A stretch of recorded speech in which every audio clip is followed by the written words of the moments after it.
Welcome back, everybody. So, if you're like me, you've probably been seeing a lot of these doom and gloom headlines about Canada and the supposedly dire economic state of Canada right now. It does seem that with the recent surge in the cost of living and with an election coming up next year, more people are getting concerned about the future of this country. Now, I myself have watched some of these videos and have read these headlines that are coming out, and while they do point out some valid issues, I find they're not really addressing the heart of the problem. I'm sure by now we all know that Canada's GDP per capita is declining. It's this so called per capita recession that we're in right now. And earlier this year, the Bank of Canada even said that the lack of productivity growth has reached emergency levels. In fact, the gap between American and Canadian GDP per capita has now reached about $30,000 per year after having been roughly equal just 10 years ago. Now, the issue of economic growth in Canada is a multifaceted issue. There's not just one or two things that you can point to that explains the whole problem. For example, I'm sure we all know that immigration in Canada has been very high over the past 2 years, which will decrease GDP per capita all else equal because the population is just simply bigger now. Also, real estate has become the economy's biggest sector, and along with that, household debt has skyrocketed. And this does pose a challenge from an economic growth perspective because if more dollars are going towards servicing and paying down debt, it means there's less dollars going towards things like business investment. So things like manufacturing, infrastructure, developing new technologies. The capital flight issue is one that's also been getting worse each year, with more investment dollars that are flowing out of the country than coming in. But I would argue that these are more just symptoms of the problem and not the actual problem. There's a reason why capital is leaving the country, and there's a reason why the government felt the need to increase immigration as much as they did. So that's what I want to talk about in this video. What is the heart of the problem that Canada is facing right now? And then also, what are some reasons for optimism that often get missed by all of these doom and gloom headlines that we're seeing lately? Okay, so let's start by talking about why productivity is important for a country and why it's especially important for productivity to be increasing over the long term. So, productivity, typically defined as real GDP per capita, essentially measures how much economic value each citizen of a country is responsible for producing. It's an important metric because it is directly tied to the living standards of the citizens of that country. Higher productivity often translates into higher wages because when the companies within a country are producing more output per worker, they have more money to pay their employees better. And if that can happen without a corresponding increase in inflation, then living standards will improve. If a country fails to increase productivity and living standards don't increase for its citizens, a lot of negative things can happen, one of which is the country generally becomes less competitive on a global scale. And if citizens don't believe that living there will afford them a better life, then they'll move to a different country. And this is especially problematic when citizens with high income earning potential leave the country. It's this so called brain drain phenomenon. A country with lower productivity will also have lower tax revenues. So the government will have to rely on borrowing to fund spending on things like infrastructure and social programs. And this concern has been noted in advanced economies with aging populations, where lower productivity growth combined with higher social spending has raised concerns about the sustainability of those programs. But you could also argue that economic growth matters just because people believe that it matters. People need to believe that their lives will get better in the future if they become productive members of society. So, how does a country go about increasing long term economic growth?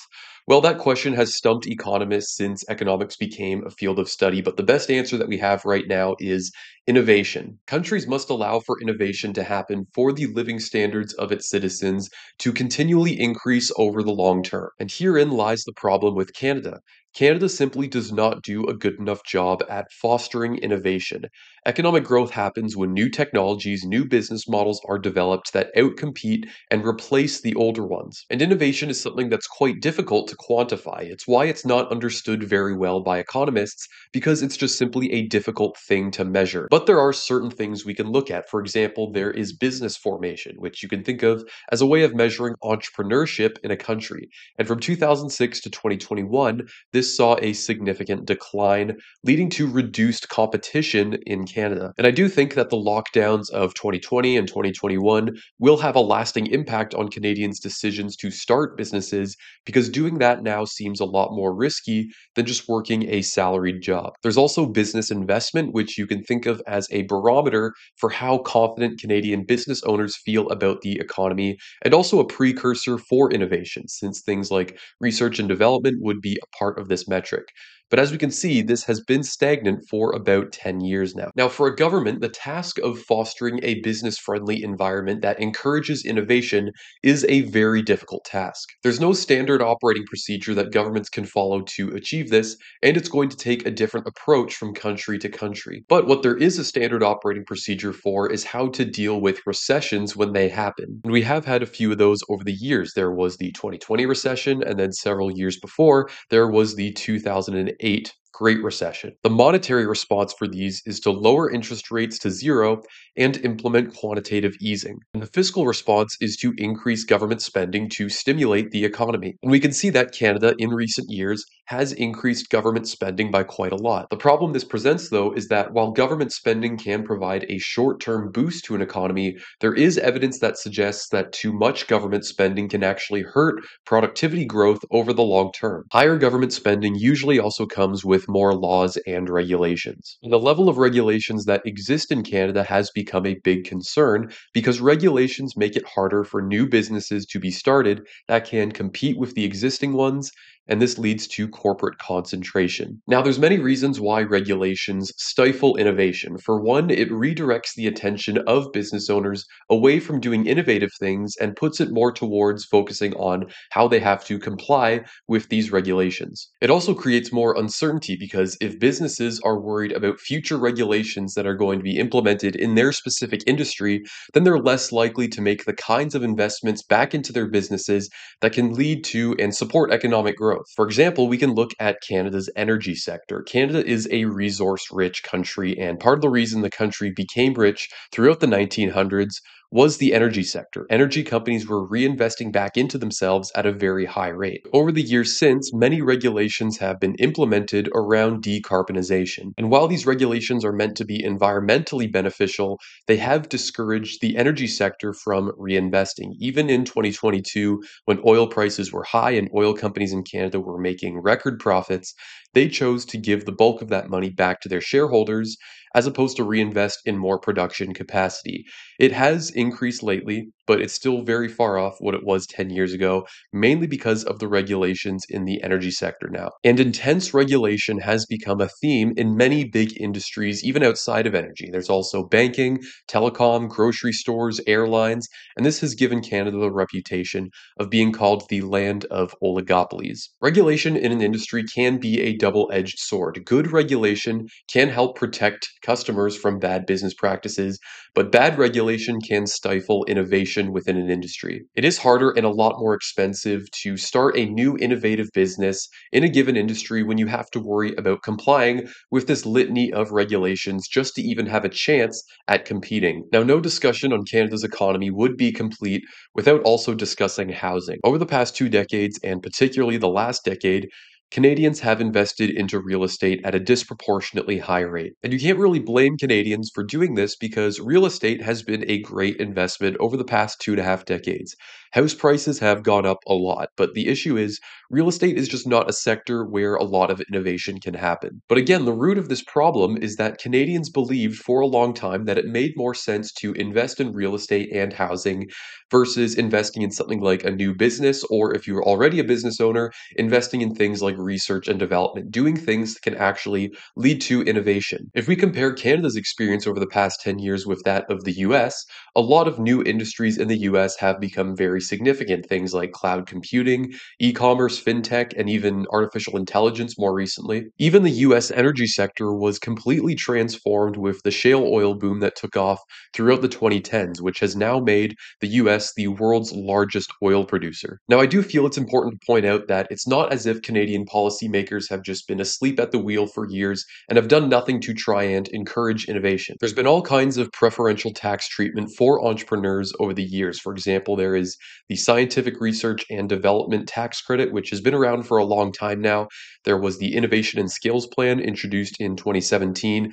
The Canada Training Credit was introduced in 2019 to help people develop new skills. And the 2024 federal budget was full of new funding and tax breaks that they're giving out to try and incentivize entrepreneurship in Canada. But clearly, none of this has been enough just yet. So, what Canada has relied on to help boost GDP growth is immigration. Immigration in Canada has been high for many years now, and pretty much up until the past 2 years, it was something that had bipartisan support, and Canadian citizens didn't really have a problem with the level of immigration. We all saw it as a good thing. And immigration is needed in Canada because Canada does have an aging population. With each year that passes, there's less and less people that are of working age. And this is a problem for an economy because it would mean the cost of healthcare and social programs goes up, and the Canada Pension Plan also relies on population growth for it to be sustainable. And since Canada's birth rate is below the replacement level and has been for quite some time,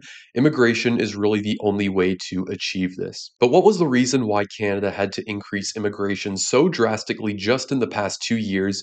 Well, in the Prime Minister's own words, there was a labor shortage and they needed workers fast. Now, what Canadians will say in return is that there was never really a labor shortage, there was just a wage shortage, which was caused by companies not wanting to pay up for workers. To put it simply, people just aren't motivated to work jobs that they don't feel will afford them a better standard of living. Now, I can definitely understand where Canadians are coming from here, but I do also want to point out the importance of inflation in this circumstance. If your wages go up by 10%, but inflation is also 10%, then you're not really in a better position. And if wages increase at a rate that exceeds the rate that productivity is increasing, then you will likely get inflation, and you'll get inflation that can stick around for a very long time. It's a so-called wage price spiral where workers will demand higher wages, which causes firms to raise their prices, which causes inflation, and then workers demand even higher wages, and so on. And this is something that is well supported in the economics field. There is also a 2017 paper that became very popular in the economics field that looked at the relationship